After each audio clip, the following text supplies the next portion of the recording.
Selamat siang, semangat dong. Selamat siang, mana dong suaranya? Selamat siang. Thank you ya, udah hadir hari ini. Mungkin perkenalan diri lagi, aku Sylvia, aku Head of BD di IDN Media. Senang sekali ada di sini untuk bisa bergobrol-ngobrol bareng, sharing-sharing bareng. Kira-kira ini ada perempuan-perempuan kuat nih, mereka bisa sharing apa sih guys? Mari kita panggil satu-satu. Kita hari ini akan bicara soal debunking the funding gap in women-led startup investing. Nah, mungkin aku cerita sedikit gitu ya backgroundnya. Menurut sebuah studi oleh Deloitte yang melihat keragaman dan inklusi dalam industri kapitalis Ventura, hanya 14% profesional investasi di modal Ventura di AS, Amerika Serikat, adalah perempuan. Nah, dari miliaran dolar dana modal Ventura global dibagikan pada tahun 2020, pendiri perempuan itu hanya menerima 2,3% dari pot menurut Crunchbase yang melacak data tentang industri teknologi. Di Indonesia, Chair of B20 Women in Business Action Council, Ibu Ira Noviarti, pernah mengungkapkan bahwa sejumlah ketimpangan masih dialami oleh pelaku usaha mikro, kecil dan menengah atau UMKM perempuan. Disinilah kesempatan untuk kembali membahas sebenarnya apa yang menyebabkan gap ini dan apa yang perlu dilakukan baik dari sisi investor maupun business owner. Nah, aku akan pelan-pelan manggil narasumbernya ini satu persatu. Yang pertama ada Melissa Irene, partner at East Venture. Bergabung dengan East Ventures pada tahun 2015, Melissa Irene memulai peran pertamanya sebagai associate dan berhasil mendapatkan banyak kesepakatan untuk perusahaan-perusahaan. Dalam waktu 3 tahun aja, perempuan lulusan Binus International University ini sukses menjabat sebagai prinsipal hingga akhirnya dipromosikan sebagai mitra perempuan pertama. Lahir di Jakarta 18 Januari 1991, Irene pernah duduk di beberapa dewan untuk perusahaan portfolio di Indonesia, menjabat sebagai Kepala Bidang Hubungan Internasional atau Ketua Bidang Luar Negeri Amvesindo, dan peringkat nomor 1 untuk Indonesia yang Women Future Business Leader tahun 2020 versi majalah SWA. Ayo semuanya tepuk tangan buat Irene, welcome.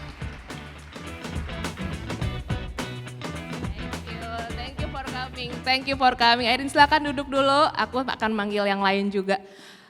Selanjutnya ada Prita Gozi yang sudah mulai melintang di dunia perfinansan di Indonesia. Ada Mbak Prita Hapsari Gozi, adalah perencana keuangan dan penulisan yang membawa nilai-nilai kehidupan yang baik.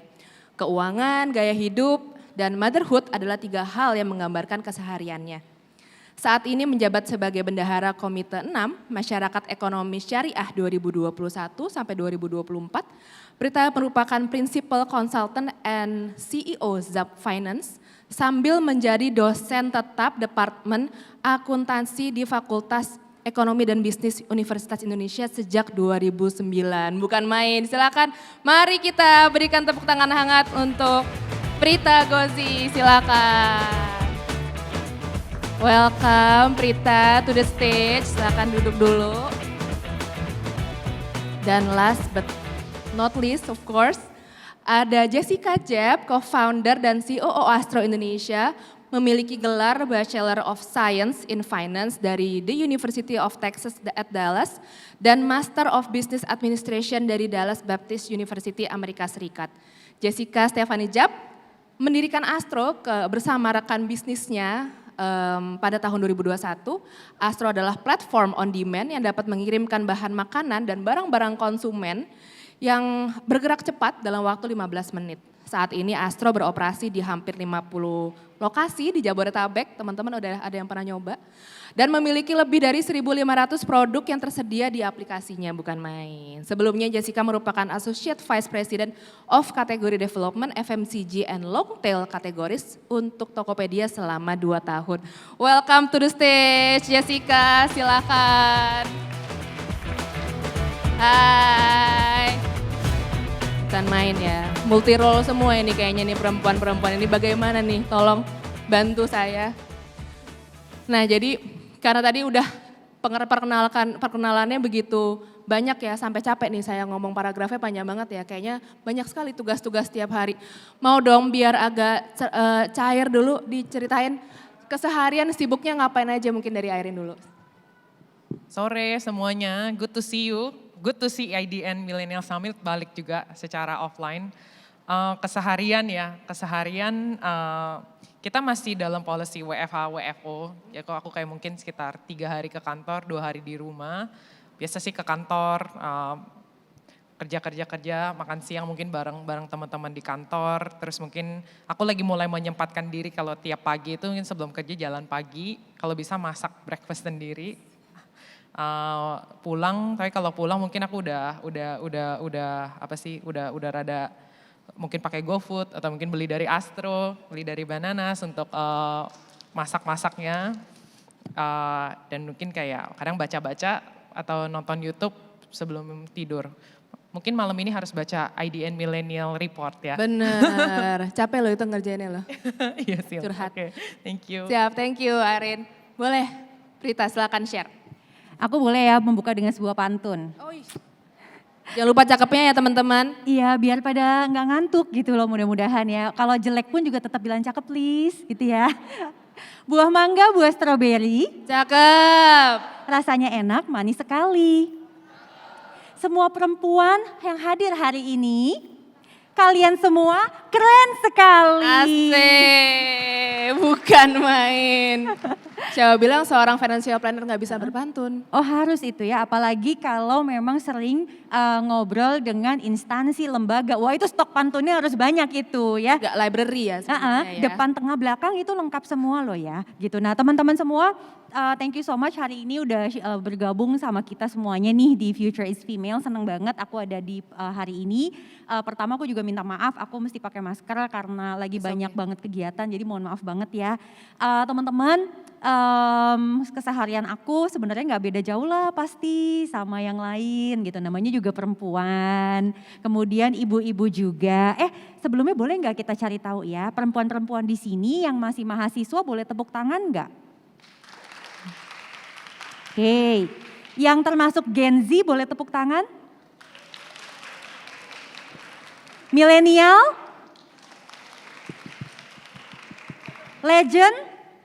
Nggak ada.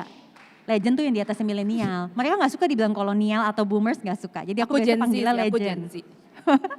Nah teman-teman sebenarnya sama aja lah gitu ya. Kita semua pasti keseharian kita penuh dengan aktivitas. Aku sendiri memang kebetulan milenial awal banget. Jadi alhamdulillah masih di perbatasan, alhamdulillah banget gitu. Itu dulu hanya bekerja sebagai dengan satu sumber penghasilan. Kemudian nggak nyangka banget memang ternyata perkembangan zaman itu membuat kita ternyata betul-betul bisa memiliki berbagai penghasilan, berbagai pekerjaan. Menariknya acara sebelum ini itu kan ngomongin tentang hustle culture ya. Jadi gimana sih sebetulnya menyeimbangkan antara hasrat nih, katanya ambisi gitu ya untuk meraih sesuatu dengan kemampuan kita masing-masing. Nah sebagai perempuan menurut aku itu adalah challenge yang sangat luar biasa besar dan itu juga aku alami. Jadi meskipun ambisinya kepingin sampai ke sana dan kemari, saat ini fokus aku memang hanya di beberapa tempat. Ya memang membangun Zep Finance, menjadi dosen, dan ternyata sekarang dapat kesempatan jadi content creator dan juga jadi penulis, dan yang gak pernah selalu bisa ditinggalkan adalah tanggung jawab sebagai istri dan juga ibu. Itu aja, sama aja sama yang lain. Itu ajanya panjang ya guys, pressure. Enggak.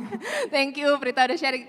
Silakan Jessica. Buat aku slightly agak mirip tapi lagi sedikit unpredictable karena mungkin aku baru growing Astro yang memang baru 1 tahun, kita baru menginjak 1 tahun umurnya. Jadi I'm a mom, anakku umur 5 tahun, cowok gitu kan, masih aktif-aktifnya. Jadi I usually live by his schedule. Jadi kalau dia ke sekolah setiap pagi aku coba untuk nganterin sebisa mungkin, dia jemput, pulang dari sekolah aku coba untuk jemput. Tapi aside from that I also take care in between itu my other babies which is the Astro yang banyak.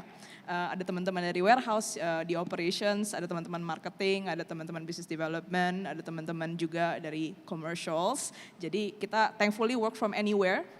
Jadi kita either aku gangguin mereka melalui online, kita meeting melalui Google Meet gitu, atau aku datengin ke warehouse kadang-kadang, aku datengin kadang-kadang ke kantor. Jadi ya keseharian aku lumayan variatif belakangan ini. Mobilitas tinggi ya bisa dibilang ya. Oke, thank you udah sharing. Mungkin ini masuk ke mulai pertanyaan-pertanyaan kali ya. Berdasarkan studi tadi di Deloitte tadi gitu ya, ngomongin soal seberapa kalau dari sisi signifikan numbernya kayak kecil banget ya, woman-led startup yang memang berhasil di fund gitu. Menurut Jessica nih, sebagai pemilik startup yang katanya baby kedua ini, menurut Jessica apa sih penyebab adanya funding gap antara business owner perempuan dan laki-laki? Wah, susah jawabnya, panjang sih. Tapi mungkin kalau di shorten lebih ke if I were a VC dan if I were a PE gitu ya. Now we're about to provide funding, mungkin nanti Irene bisa kasih perspektif yang beda ya. But if I were me, I would look for companies yang benar-benar bisa kasih aku profit, obviously. I'm responsible for the money that I manage gitu kan ya. Tapi dalam proses itu untuk mencari company yang menurut aku ya punya potensi untuk jadi profitable atau untuk jadi cepat berkembang itu ya waktunya pendek gitu ya. Very difficult untuk identify bener nggak sih ini apa yang mereka planning ini bisa jadi besar gitu ya. Jadi I think prosesnya itu pendek ya, biasanya paling cuma short interview doang atau due diligence doang atau financial modeling review gitu ya. Yang mungkin bisa jadi balik lagi ke gut feelingnya orang gitu. Sebagai investor itu gut feeling. I don't know, maybe Irene can correct me nanti bisa lebih detail ya. But if it were me, it will go back to kayak gut feeling aku kayak gimana sih untuk judgment satu business potentials gitu ya. Dan di situ pasti banyak bias. Apalagi sekarang di investor world kan mungkin 70% above ya kalau aku baca-baca dari research itu is actually masih male dominated gitu. Pasti mereka akan go back again ke apa yang familiar buat mereka gitu, apa yang bisa relatable buat mereka. Although belakangan ini ya thankfully udah mulai banyak ya women leaders kayak Mbak Prita dan teman-teman yang prove them wrong lah intinya gitu. Show them that we can actually do it too. Jadi mungkin kita baru mulai nih dibanding sama mungkin predecessors male kita yang udah jauh mengembangkan bisnis yang lebih besar sih. Kalau dari aku sih perspektifnya seperti itu. Berarti seperti kayak familiarity ya, udah biasa patternnya kayak gitu ya udah yang safe aja gitu kali ya, yang perlu kita debunk nih akhirnya sebagai women leader gitu. Nah tadi benar nih kita loncat nih ke Irene sebagai yang biasanya nerima pitching tiap hari ya kan. Secara populasi sendiri gitu, spesifik di Indonesia apa ada pengaruh business owner perempuan tuh emang lebih sedikit gak sih sama dibandingin sama pria, kayak kesehariannya tuh gimana? Jadi apakah benar gap ini nih benar-benar ada gitu? Kalau di pengalaman kita, memang kita lihat ada pergerakan lah in a positive way. Mungkin dari 10 atau 12 company yang kita invest, cuma ada satu company yang punya satu female founder. Today we are very proud that 25% of our portfolio company have at least one female founder. Jadi itu adalah satu improvement yang luar biasa yang kita mau carry terus ya. Penting untuk ngelihat kenapa sih situasinya kayak gini gitu. Karena kalau kita lihat, if we look at education misalnya, kita ngomong akses ke education, 50% dari graduates are female. Jadi sebetulnya 50-50 nih. Tapi ketika kita ngomongin women yang masuk ke workforce itu statistiknya berkurang, jadi sekitar 30-an%. Jadi ada cut lagi. Lalu dari statistik yang terjadi lagi, hanya sekitar 18% women punya position di senior leaders dan mungkin yang even to the top itu sisanya udah tinggal 11-12% gitu. Jadi and when we talk about like going to senior leadership position, ada privilege, ada exposure yang jauh lebih yang bikin anyone who sits in that position sebenarnya punya pengalaman lebih, punya pandangan yang mungkin lebih holistic, lebih high level and whatnot gitu. Jadi ini adalah satu hal yang membuat gap itu menjadi gap yang sistemik gitu. Tapi kita beruntung sekarang, maksudnya there are a lot of like voices yang menyuarakan tentang kayak, hey harusnya nggak kayak gitu. Dan kita udah sering dengar lah. What we try to do di East Ventures itu kita just this year kita bikin satu forum namanya Women with Impact. The idea adalah bagaimana kita bisa menghilangkan stigma-stigma bahwa hey, karena buat kita dari pengalaman kita, gak pernah ada yang bisa membuktikan bahwa company yang di-run by male atau female itu ada hubungannya dengan kesuksesan atau failure rate gitu. Karena tetap balik lagi kepada apa sih peran company tersebut di market gitu. Kalau memang dia gak ada apa-apanya, either itu female, male, gak ada hubungannya. And then to take to the other extreme dari sisi kita, age bahkan bukan juga parameter untuk menentukan kesuksesan gitu kan. Jadi kita establish ini untuk kedua, lalu kita suka ngomongin kenapa sih nggak bisa gitu. Karena akses, tadi Jess bilang tentang familiarity. Ya iyalah kalau kita ngumpul-ngumpul di forum yang investment related atau apa ya ujungnya cowok-cowok juga misalnya yang ada di sana. Of course then access dan connection networking nggak kejadian gitu. Jadi kita mau buka itu supaya there is place where people can actually meet dengan decision makersnya juga. And the third one itu tadi yang kita ngomongin tentang statistik ya. So the key is to get more women up there to senior leaders. Anywhere in any company, nggak hanya di startup, di semua perusahaan BUMN, company SME atau apapun, the way to breakthrough adalah have to promote more women ke senior position dan itu akan kasih exposure, kasih kesempatan dan kasih network juga gitu.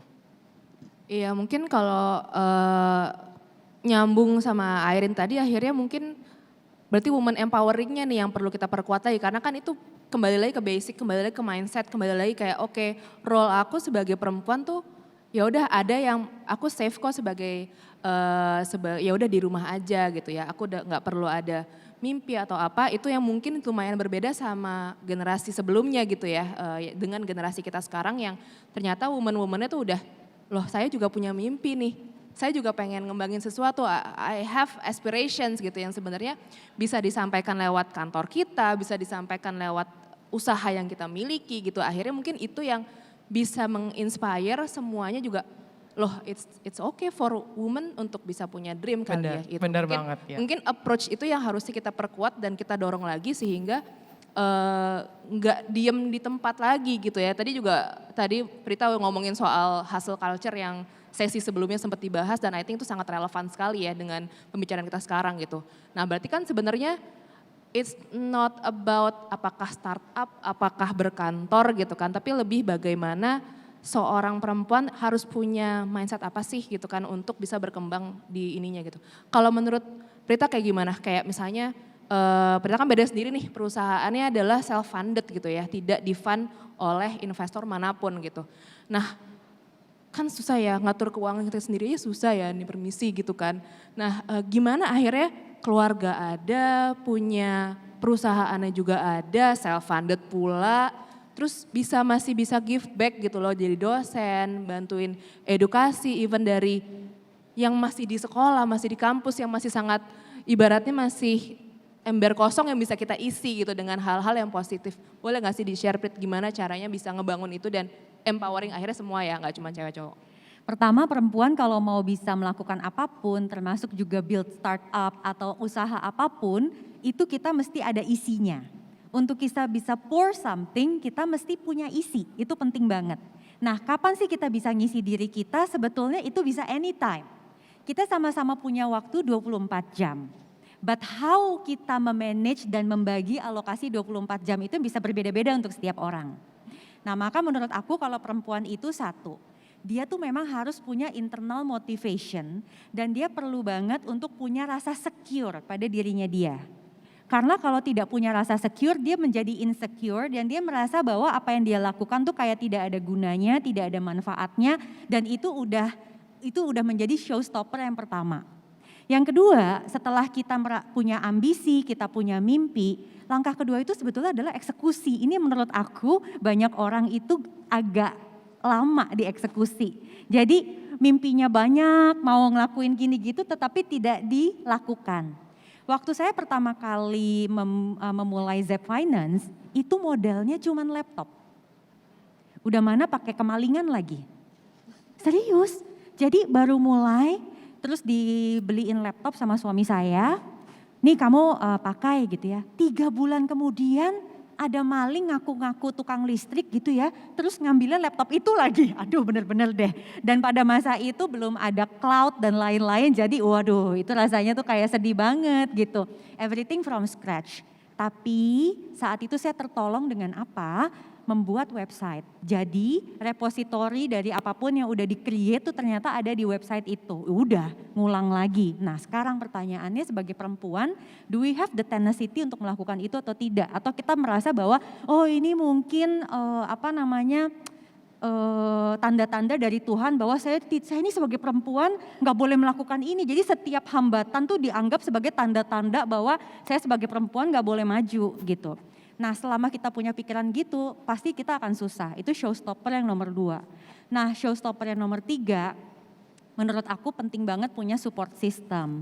Karena perempuan tidak akan bisa melakukan apapun kalau support systemnya itu menggerogoti dari dalam.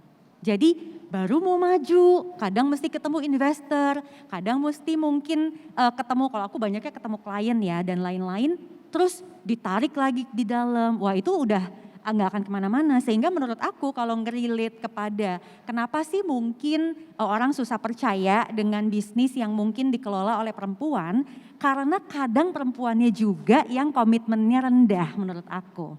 Jadi karena aku udah cukup lama bekerja, itu kadang kita sendiri yang suka menggunakan alasan-alasan yang domestic reasons itu untuk mengamini bahwa aku nggak apa-apa ya gitu. Bukannya malah oke, domestic reasons adalah my own problem, I need to find a solutions for that.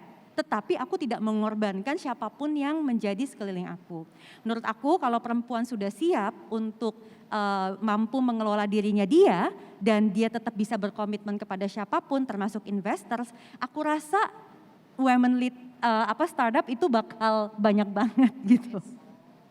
Yes, berarti kembali lagi mindset ya, maksudnya kita tidak mengasihani diri sendiri ya, maksudnya kita cuman luarnya aja nih katanya diambil dari rusuknya pria gitu. Cuman kan kita punya otak sendiri ya, kita punya hati sendiri yang dimana kita bisa ngatur, hanya kita yang bisa mengatur bagaimana kita bereaksi kali ya. Maksudnya kalau kemalingan, kalau kita mau bersedih-sedihan, aduh laptop aku, hasil kerja aku selama 5 tahun. Aduh gimana ini gitu, sudahlah ya udah lewat gitu kan ya, Yuk, kedepannya move on kita yuk. mau ngapain, ayo gitu. Ya.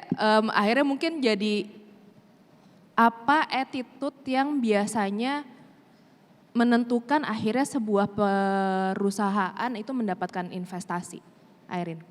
Jadi kayak gimana sih, apakah ada biasanya tuh pattern untuk bisa suatu perusahaan mendapatkan investasi tuh gimana sih awalnya tuh, apakah mereka submit pitch-nya dulu, ada presentasi atau misalkan ada acaranya kah yang memang membuat mereka bisa sharing gitu?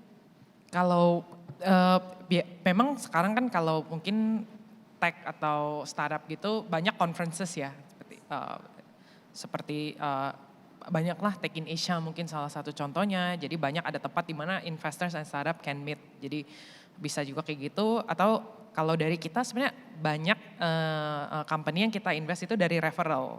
Referral itu artinya kita kenal founder, kenal dengan temennya, dia tahu temen gue mau balik nih and have mereka punya good reputation, orang ini kenal baik hubungannya bla bla di refer. Jadi banyak sekali sebenarnya kita lewat referral dari orang-orang yang kita kenal. Lalu di startup ketika kita udah ini gimana sih assessnya, apakah kayak company untuk diinvest atau enggak. Pertama kan kita akan lihat foundernya terutama gitu, dan we really try to do like a non-bias approach. Jadi gak pernah sih kita kayak karena dia a certain gender, certain age, certain race atau apa itu menjadi itu selalu nggak pernah. Yang menjadi kriteria ya kita ada sebuah artikel lah, kita juga what kind of criteria of founder we would like to be, high integrity, empathy, and then be able to excel in Indonesia. Yang penting mungkin adalah assessment terhadap how big sih the market yang entrepreneur ini kemudian mau target gitu. Jadi ini mungkin menjadi suatu mungkin sifat yang lebih yang lebih objektifnya ya, kayak company, karena pada akhirnya tadi Jess juga sempat mention, pada akhirnya apa sih yang dicari investors ketika mereka invest a company? Satu itu pasti kan financial return. Oke, aku taruh $1 di company, sama nih kalau teman-teman juga invest di saham gitu kan, taruh 10.000 mungkin berharap balik 12.000, 13.000, sama juga ini financial return. Kemudian buat kita kedua impact-nya, maksudnya apa sih yang kemudian company ini akan deliver in long run buat planet kita, buat community dan buat negara kita gitu. Jadi pada akhirnya sebenarnya berpacu pada kayak buat teman-teman yang lagi mulai company mungkin look at the target market juga. Maksudnya teman-teman lagi bikin company apa, take a look at like how's the market size, player-playernya udah ada siapa aja, apakah ini red ocean atau blue ocean, dan kalau bisa cari opportunity di area-area yang masih blue lah, masih bisa punya unggul menjadi yang nomor 1 gitu ya. Bukan main tips dari yang ngasih investor, bagi yang memang lagi mencari investor silahkan menghubungi Airin di sebelah sini ya. Nah mungkin boleh nih sesi curhat saya lempar kepada Jessica yang baru 1 tahun babynya, yang pasti masih fresh ya. Mencari funding, terus kayak mulai dari nolnya, itu boleh gak sih diceritain? Tadi kan dari sisi Airin sebagai yang perusahaan yang melihat perusahaan-perusahaan lain yang punya potensial gitu, lihat dari referral, lihat apakah bisa percaya gitu. Nah kenyataannya gimana nih? Bener yang terjadi nih bagaimana nih? Agak mirip sih dengan apa yang tadi Erin cerita dan thankfully kemarin kita di refer investor yang nyari kita. Jadi pertama sebenarnya we wanted to launch a pilot dulu tadinya. Coba bener nggak sih yang kita assess itu di market itu sesuai dengan apa yang kita pikir itu this is what the market gap yang kita identify ini bener nggak sih kita solve-nya dengan cara begini. Jadi pertama itu kita pengen pilot dulu, kemudian investor bilang kalau bisa tanggung nih gitu nih. And then we spoke to them dan banyak dari beberapa teman-teman investor juga kasih banyak advice gitu. Di luar sana itu benchmarknya udah kayak gini loh. These are some learnings that you can get gitu. Nah dari situ kemudian kita coba feed in lagi, bener nggak sih gitu yang tadi persis yang Erin bilang gitu ya, market opportunity-nya tuh sebenarnya pas nggak sih untuk diinvest gitu, karena nggak semua bisnis sebenarnya butuh diinvest ya. I think we're just looking at how scalable is the business and is there a clear path to profitability gitu. Kalau nggak kan kita ya buat apa gitu, kita gede-gede tapi sebenarnya nggak profitable gitu kan. Jadi at the end of the day itu kita coba assess sendiri, kita look at our business plan yang tadinya kita pengen agak sedikit ya tunggu waktu gitu, and then we look sebenarnya opportunity masih gede banget dan we need to act now. Makanya kemudian ya sudahlah kalau kita langsung hajar dulu gitu ya. Dan thankfully we've been getting a lot of good investment partners juga yang kasih kita banyak advice on how to start. Obviously di depan agak sangat susah ya gitu karena dulu none of us are actually startup backgrounds. Co-founderku Vincent pernah punya beberapa startup, tapi aku sendiri strictly professional, jadi jujur belum pernah gitu. Jadi kemudian pas go through the process ya benar gitu. I think they're looking for very basic things that all investors, including kita personally kalau invest di satu hal dan lain hal itu kita look at the potential of returns and how we can actually achieve that gitu. Jadi bukan potentialnya doang, tapi fundamentally bisa nggak sih ini kita achieve gitu loh. Berarti kembali lagi kita mau ke propose ke siapa nih gitu. Mindsetnya yang akan kita ajak ngobrol tuh kayak gimana sih? Kita harus bisa put ourselves in their shoes sehingga pas kita propose pun kita bisa memberikan value yang memang dibutuhkan sama mereka untuk meyakinkan mereka gitu akhirnya. Nah dari point of view startup, dari point of view perusahaan yang self-funded nih, gimana Prita? Di-sharing dong. Sebenarnya mau perusahaan itu dibiayai oleh siapa, itu sebetulnya ujungnya yang namanya orang bikin perusahaan pastinya mencari profit. Itu menurut aku sih kayaknya underlyingnya pasti ke situ lah gitu. Investors mau cari perusahaan yang menarik, ujung-ujungnya karena dia mau mendapatkan profitability, return dong, itu udah pasti ya, financial return itu pasti di situ. Nah sama sebetulnya kalau even self-funded, bayangin aja ngapain gitu kan ya, uang sendiri ditaruh di situ cuman buat cari-cari kesibukan. Kita kan mau punya bisnis, bukan cuman cari bisnis aja gitu. Kalau mau cari bisnis mah arisan aja udah gitu kan. Kalau ini enggak, ya kan kita kan taruh uang di situ itu harus jadi sesuatu. Nah otomatis nomor 1 itu pastinya adalah financial, kerapihan finansial tuh harus ada. Jadi dari menurut aku ya, dari pertama kali kita bikin usaha, jangan pernah mengecilkan arti dari financial planning untuk bisnis. Itu penting banget. Karena kalau merasa bahwa ntar deh tunggu mau cari investor atau ntar deh tunggu agak gedean, itu akan jauh lebih repot untuk ngebenerinnya. Yang kedua, dengan adanya financials itu sebetulnya membuat kita tuh tahu kita tuh sebetulnya butuhnya sampai berapa. Mungkin banyak orang yang mau invest di perusahaan kita, tapi pertanyaannya sebenarnya kita perlunya berapa itu kan juga bisa diukur. Jangan sampai kita mendapatkan kayak dana besar sekali, tetapi ternyata scalability-nya nggak nyampe ke situ, terus ternyata juga profitability yang nggak dapet, malahan ternyata dari uang segitu, kita pikir ya udah deh kita hire lagi siapa-siapa nih biar boost up. Ternyata emang bisnis itu nggak bisa scalable misalnya gitu, akhirnya kan jadi ya balik ini juga ya, itu pengalaman dari banyak orang yang cerita ke kita tuh seperti itu. Sama, even self-funding pun Mbak, itu tetap kita tuh mesti ngukur, ini kapan ya saatnya kita nambah modal. Kapan ya saatnya kita mulai expand. Karena kita tuh mesti lincah banget ngeliat market tuh lagi seperti apa maunya, itu menurut aku penting banget. Karena flexibility itu yang membuat sebuah perusahaan tuh bisa bertahan. Kita di sini 13 tahun, root kita dari dulu adalah mentor finansial, tapi the way we deliver our business, the way we deliver our services, itu sebenarnya udah sangat jauh berbeda dibandingkan 13 tahun lalu. Kenapa? Karena ujungnya yang dicari adalah tetap profitability. Kami juga punya tanggung jawab ngasih profitability sekian persen kepada owner. Meskipun owner itu adalah mungkin keluarga sendiri, ya tetap dong dia juga tetap minta sesuatu. Jadi meskipun itu keluarga sendiri pun tetap financial statement harus audited, semuanya harus rapi, taxation rapi semua. Jadi at any time kita gampang. Misalnya let's say kita mau expand di satu bisnis, lalu yang ini ternyata bisa scalable menggunakan teknologi, mungkin suatu hari kita cari investor mungkin aja, tetapi itu semua udah rapih gitu loh Mbak. Jadi menurut aku tuh penting banget siapapun dia, mau perempuan atau pria, setiap memulai apapun usaha itu financials jangan pernah ditinggal. Itu sih mungkin message dari aku yang penting banget sih mungkin untuk dijalanin oleh teman-teman. Berarti financial literasi ya, kita liburan aja harus punya manajemen finansial nih ya. Kalau enggak bisa beli apa-apa, beli tiket pulang lagi aja gitu kan. Nah bener, jadi emang kalau misalkan mau usaha itu mau startup, di funding sama investor maupun self-funded, semua itu berdasar lagi kepada financial literasi kita. Kita bisa mengatur bagaimana sih gitu ya. Kemudian selanjutnya ke Airin nih. Dari sisi investor gitu ya, ada pattern nggak sih jenis bisnis apa tuh yang ternyata zaman sekarang investor tuh suka untuk berinvestasi atau misalnya random aja misalkan ada yang offline, ada yang clothing business mungkin atau misalkan harus semua digital base gitu, ada pattern nggak sih Arin? Kalau kita kebetulan investasinya kan di bidang teknologi ya, terus kita udah berdiri dari tahun 2009, jadi ada pattern. Jadi kalau di tahun 2009 tuh internet penetration tuh sekitar 30%. Hari ini kita kan sekitar 77% ya. Jadi develop very fast. Waktu kita mulai kita perhatikan yang paling low hanging dan kita lihat first entry di semua negara itu sama, masuknya lewat e-commerce.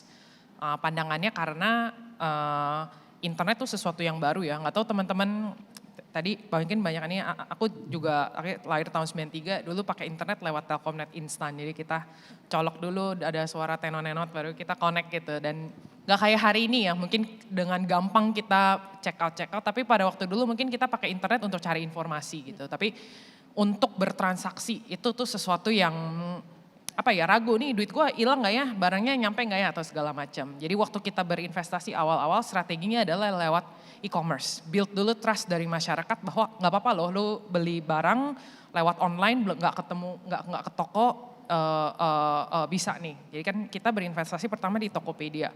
Habis itu kita coba investasi di vertical commerce lainnya. Jadi Tokopedia mungkin secara marketplace, tapi ada juga kita investasi perusahaan yang dia hanya jual kosmetik aja. Mungkin teman-teman di sini ada yang pakai Sociola. Kita juga investasi. Guilty, Sociola. Beauty. Ada lagi kita investasi Oten Coffee, spesifik beli kopi, teman-teman mau beli mesin, mau beli biji kopi, mau beli apa semua spesifik di sana. Dulu kita ada invest banyak sekali, ada furniture, ada collectibles, ada macam-macam deh. Sampai kita waktu itu masuk ke listing jual rumah, mau beli rumah bisa, mau beli mobil bisa online. Jadi journey-nya pertama lewat customer, so customer has trust towards internet buat kayak bisa loh, this is a reliable, nggak mulu-mulu harus pergi ke satu tempat yang offline, naik mobil atau apa untuk itu.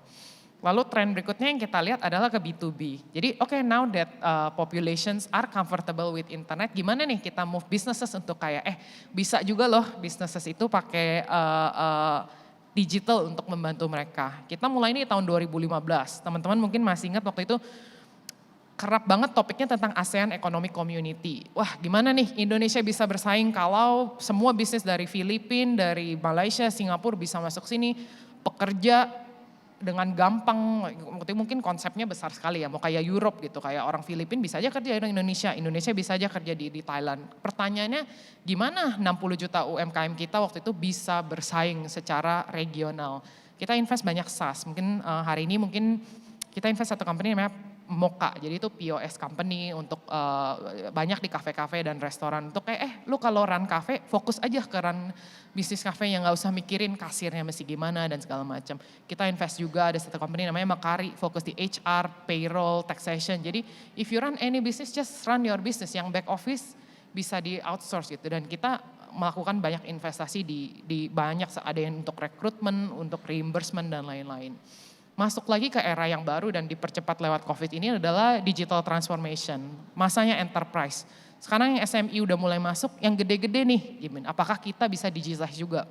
Banyak enterprise ini yang mungkin mereka lebih pakai, gue maunya pakai Oracle, gue maunya pakai SAP, software-software yang udah lebih dikenal lah kancahnya kayak lebih kompleks. Sekarang mereka udah mulai bisa melihat juga, Indonesia bisa juga develop beberapa software-software yang mereka bisa pakai. Jadi kita ada berinvestasi di perusahaan yang operate di bidang telematics, jadi dia develop IoT bisa ditempel di truk, lalu dia bisa cek truknya ini temperaturnya berapa, dia udah survei kemana aja dan lain-lain. Ada juga yang ada yang namanya Advotics, dia itu SaaS untuk nge-track antara principal dan all the way sampai retail channelnya dari distributor, itu kita lihat juga perkembangannya. Jadi saya rasa sih Indonesia opportunity-nya tuh besar sekali. Jadi buat teman-teman, tapi sebenarnya find your blue ocean lah mungkin.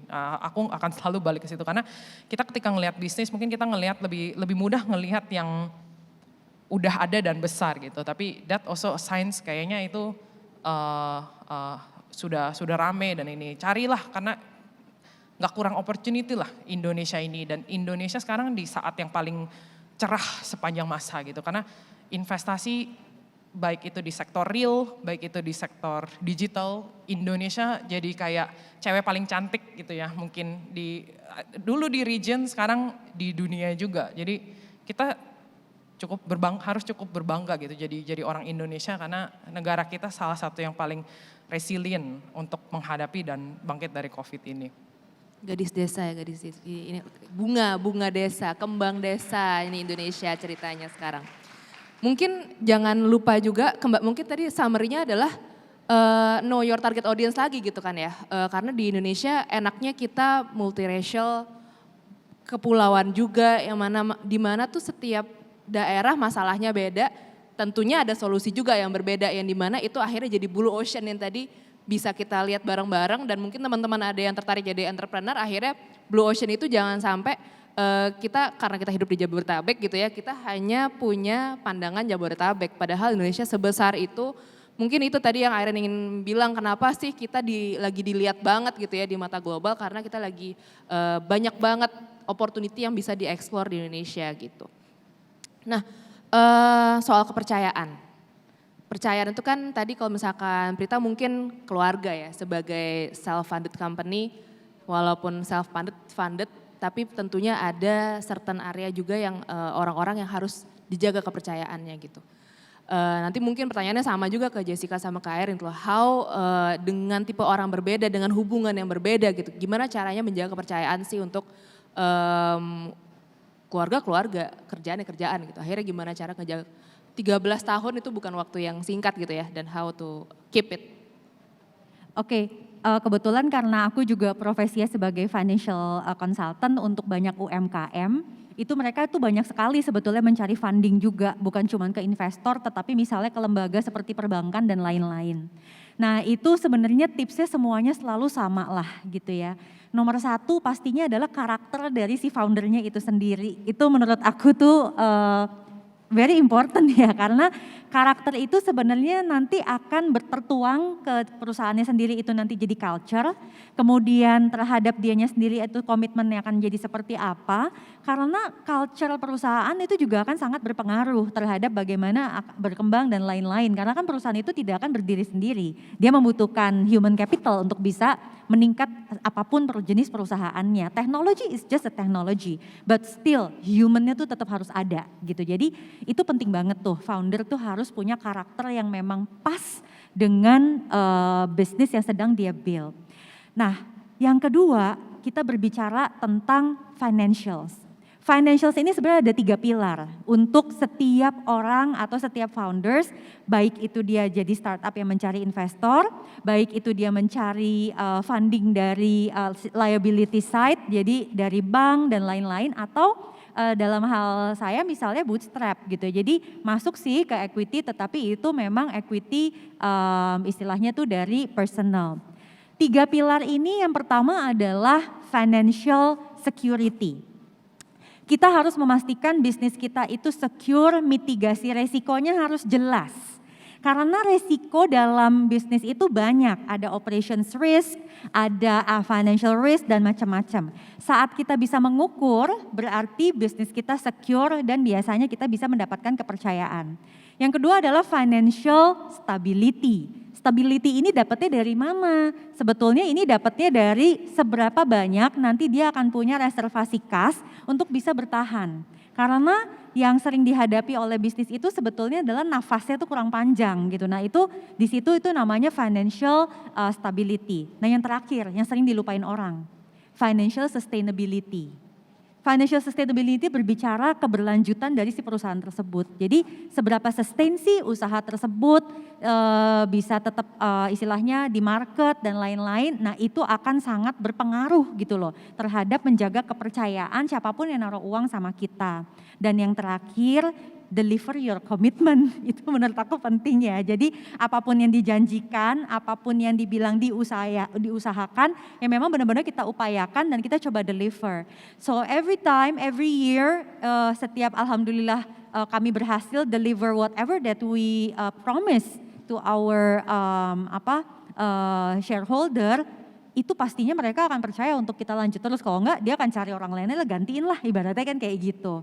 Nah 3 hal itu sih menurut aku yang mudah-mudahan bisa menjaga sebuah usaha itu atau sebuah bisnis atau startup itu terus mendapatkan kepercayaan dari baik investor, lembaga keuangan maupun dari your own shareholder atau istilahnya ya personal lah gitu. Mantap, lengkap sekali kayak ini ya. Sungguh penjabarannya lengkap banget, Prita. Jessica mungkin. Sorry, kebiasaan. Pressure ini. Dosen, soalnya dosen ya harus menjelaskannya harus jelas. Kalau nggak ngerti orang tuh. Bagus banget aku sampai terkesima. For me it's rather simple ya gitu. I think kalau buat aku kan aku juggle family, aku juggle kids at work juga gitu ya. And for me it's very important untuk communicate gitu. Kalau kita mau trust kita harus communicate dengan jelas. Ekspektasi kita seperti apa, mereka bisa expect ke kita seperti apa. So I try to go ahead of them and say this is my expectation, this is what I dream for us to accomplish together. These are the things that I need help with. These are the things that I can help you with. Gitu. Jadi ya ibaratnya tukar balik gitu ya. Jadi tapi komunikasi itu penting gitu. And update them all the time. I'm very lucky that in my life I have a husband yang kita udah married 11 tahun. Jadi he's my best friend and I tell him everything that I do, all my struggles. Ada kadang-kadang masa susah, masa senang. Jadi dia tahu aku tuh di mana gitu loh. And when I'm struggling, aku bilang sama dia, you remember ini aku butuh banget waktu untuk begini karena aku harus ngerjain ini, dia ngerti banget. Gitu. So I think behind this very lucky woman is a progressive man dan a progressive family juga yang ngertiin aku gimana cara kalau aku kadang-kadang harus memang butuh spend lebih banyak waktu untuk anakku yang satu lagi gitu ya. Sedangkan di Astro pun I'm very lucky to have a family of people. Ada beberapa yang di sini thankfully juga yang ngertiin aku banget gitu. Kalau anakku perlu dijemput or anakku perlu pergi terapi kadang-kadang dia okay gitu loh. Paling nggak apa-apa aku join pakai call ya instead of I'm being there in person gitu. But I manage to them. Tapi sama juga dengan tadi Mbak Prita bilang gitu. The things that udah dikasih nih ya gitu, dibantu gitu ya sama mereka. I need to show them ya hasilnya seperti apa gitu. Berarti komitmen aku untuk give them the things that yang memang aku janjiin. Bener ya, aku minta tolong kamu untuk jagain anakku contohnya, tapi aku ngerjain itu beneran aku kerjain gitu. And I show them dan aku nggak minta waktu extension, aku nggak minta waktu lebih gitu kan ya.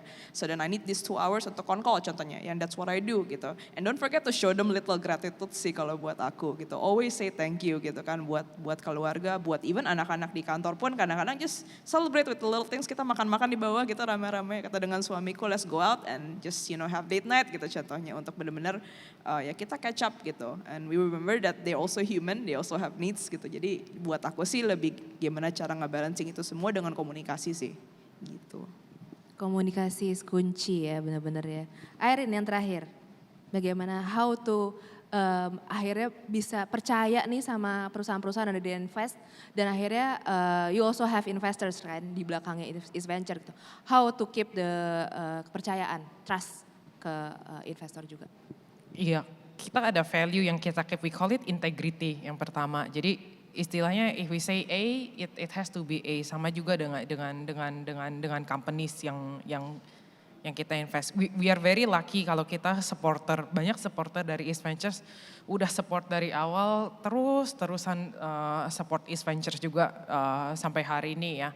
Yang mungkin kita lihat adalah kita juga sebenarnya nggak ada apa-apanya tanpa founder-founder kita yang continue on dan kita percaya tentang apa ya, you are the average of 5 people closest to you gitu. Jadi itu yang kita berasa kita cukup beruntung ketika kita mulai, kita the first early portfolio Tokopedia, Traveloka, I think they are great individuals, great professionals, great friends gitu. Akhirnya circle ini terus-terusan bertambah dan circle ini tuh kemudian membesar gitu.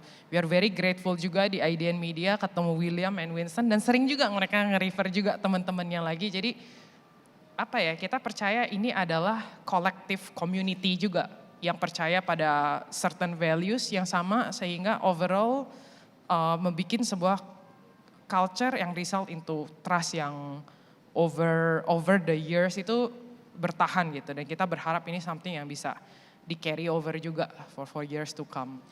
Yes, community yang semakin besar saling percaya akhirnya bisa maju bareng-bareng akhirnya kayak gitu.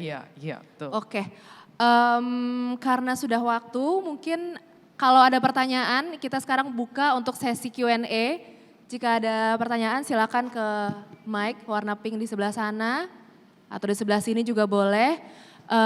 Silakan Mbak tadi yang di sebelah sini silakan yang berhijab hitam. Kemudian ada lagi, silakan sebutkan nama, instansi dan pertanyaannya apa dan ditujukan kemana, silakan. Ya, namanya Puspita dari Popela. Mau nanya untuk ketiga pembicara, kan kemarin sempat pandemi, mungkin terutama buat Mbak Jessica yang baru mulai usahanya pas pandemi itu kira-kira gimana sih cara ngeyakinin banget para investor itu, dan kira-kira tipsnya apa sih, kayak misalkan kalau menjanjikan jalan keluar tuh gimana cara kita bikin tips-tipsnya gitu. Ya, makasih. Kamu namanya siapa, sorry? Puspita. Oh, Puspita. Silakan. Mau Jess? Thank you pertanyaannya Puspita. Jujur susah banget sih, mungkin lihat 1 tahun ke belakang agak bingung juga ya gimana kita mulai bisnis di masa pandemi, di mana waktu itu kita mulai pas Delta. As the first hub launching yang kita jalanin itu pas Delta, dan banyak orang yang tiba-tiba sakit, banyak orang yang tiba-tiba nggak masuk gitu ya. Jadi susah banget, tapi justru pas zaman-zaman Delta itu kita tahu masyarakat butuh banget dianterin barangnya sampai ke depan pintu. Dan mungkin aku ngalamin sendiri, unfortunately waktu itu sempat kena juga gitu ya, positif dengan keluarga dan nggak bisa keluar. And aku merasa gila kalau nggak ada Astro gitu waktu itu, bingung juga ya gimana cara belinya karena kita sekeluarga kena impact gitu. And thankfully waktu itu juga masyarakat banyak juga yang merasa sama gitu kebutuhannya, dan di situ kita grow lumayan pesat banget. Jadi ya thankfully nggak ada isu di situ. Yang kita rasain waktu itu jujur struggle-nya kita tuh gimana keep up dengan demand gitu kan, karena banyak banget yang ternyata butuh banget. Terus kita juga at the same time internally banyak banget driver kita gitu ya, teman-teman driver kita, teman-teman yang di warehouse itu banyak yang sakit juga. Jadi gimana kita take care of mereka supaya mereka cepat sembuh, supaya bisa bantu serving lagi sih gitu. Moga-moga menjawab, thank you. Boleh lanjut sedikit Prita untuk menjawab. Ya, waktu pandemi itu sebetulnya sangat menakutkan untuk bisnis yang sudah berjalan. Karena tiba-tiba stop semua revenue-nya kan gitu. Tinggal pilihannya adalah tunggu aja deh, paling cuma 3 bulan. Dulu banyak banget tuh yang berpendapat bahwa ini paling cuma 3 bulan bakal ini. Tapi entah kenapa aku waktu itu berpendapat ini sih lama. Jadi kita mesti ngapain nih gitu. Akhirnya belajar untuk mentransfer, dan kita bersyukur banget waktu itu ada satu klien yang mempercayai kita untuk mau merubah how we deliver our training. Jadi kan kita memang banyaknya financial training gitu ya. Ya biasanya ngomong begini tiba-tiba jadi itu kan, dulu webinar masih gak ada sama sekali yang ngerjain. Akhirnya aku ajak ngobrol, itu satu kapal, ibaratnya kita satu kapal rame-rame Mbak. Itu kan satu tim kita, itu harus komunikasi bener. Kita nih mau bareng apa enggak nih gitu, ini bakal susah, tetapi mau apa enggak, yang enggak mau enggak apa-apa, boleh keluar, saya bilang begitu. Tetapi kalau mau ayo, dan enggak ada sakit hati, aku bilang gitu. Karena kita akan saling kasih feedback, ini penting banget. Feedback yang konstruktif itu akan bikin kapalnya cepat jalan. Dan akhirnya itu yang terjadi dan bahkan di pandemi kemarin itu malahan kita punya revenue growth itu sampai 30%. Betul, tetapi itu juga merupakan hasil kerja keras dari semua teman-teman yang mau untuk switch, merubah mindsetnya, ganti, nggak gitu-gitu aja, terus nggak saling hard feeling karena motivasi kita cuma satu. We need to survive and we need to survive fast dan kita harus bisa lebih baik lagi dari kemarin, itu aja. Thank you Prita. Last but not least, silakan Airin. Awal pandemi berat banget ya. Aku juga ingat pada waktu itu kita freeze our investment activity sih, karena kita mau fokus kepada portfolio companies kita pada waktu itu. Kita telepon semuanya satu-satu going around. Waktu itu simple sih, kita minta mereka untuk bikin contingency plan. What if it stays for 3 to 6 months? What if it stays for 6 to 12 months? What if it stays for more than a year gitu? What are you going to do kan basically? Jadi based on that kita lihat juga kayak waktu itu mungkin teman-teman yang ngejalanin bisnis ada tahu kayak ada businesses yang rasanya impactnya hancur habis ya. Kita ngomong bisnis travel deh waktu itu, airport aja nggak buka kan, kayak mau jualan apa coba waktu itu. Atau kita lihat yang dampaknya waktu itu juga lumayan tinggi sekali karena retail offline gitu, dilarang keluar rumah, gimana mau keluar mall juga buka jam berapa, tutup. Tapi pada saat itu kita percaya juga when there is crisis there's actually opportunity gitu.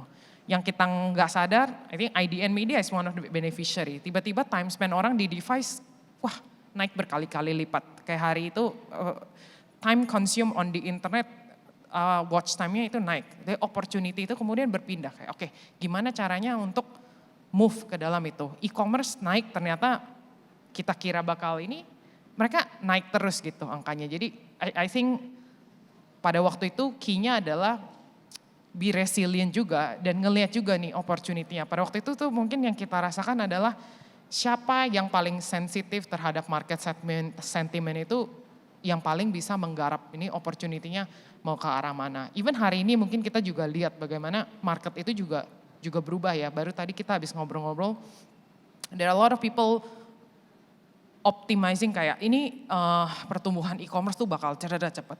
Tapi hari ini kita lihat mungkin people wanna go out gitu, lu udah kekurung lama. Actually offline retail yang tadinya dikira akan turun, hari ini naik pesat juga gitu. Jadi market itu tell a lot of things to us. Jadi ketika ada I think what we learn ketika ada crisis, there is definitely opportunity. Tapi who is able to see the opportunity, read the opportunity and make use of the opportunity, itulah company-company yang akan successful. Hari ini I think we are lucky, seperti yang kita bilang, investors juga masih look at Indonesia, asal opportunity-nya ada, I think there's definitely huge opportunity juga buat tadi bagaimana attract investors ya. Be in the right market, tadi juga kita ngomong characters, if you are the right then definitely bakal terus adalah opportunity-nya. Bukan main. Tepuk tangan dulu dong untuk semuanya. Perempuan-perempuan kuat, resilience dan sungguh multi talenta semuanya, multi role dan multi profesi. Jadi mungkin summary-nya nih karena aku udah disuruh berhenti keluar dari sini. Summary-nya adalah aku lihat di sini bukan masalah gender, bukan masalah perempuan atau laki-laki, tapi masalah gimana caranya kita punya karakter, kita bisa dipercaya orang. Kita lihat lagi ke posisinya kalau misalkan kita mau minta investment gitu ya. Orang itu pengen apa sih gitu loh, apa yang bisa membuat kamu dipercaya. Kamu bisa bekerja sebagai tim itu bagaimana, komunikasi itu sangat penting, being open dan mungkin ya udah kita bekerja bersama-sama dan tunjukkan kalau kita bekerja bersama-sama gitu ya. Jadi mungkin back again kita bisa kok semuanya mau mulai dari nol, mulai dari kamu masih kuliah atau kayak gimana semua bisa asalkan kita punya karakter yang baik, kita resilience dan akhirnya kita semangat untuk selalu stay true sama goal kita dan kita selalu berusaha yang terbaik.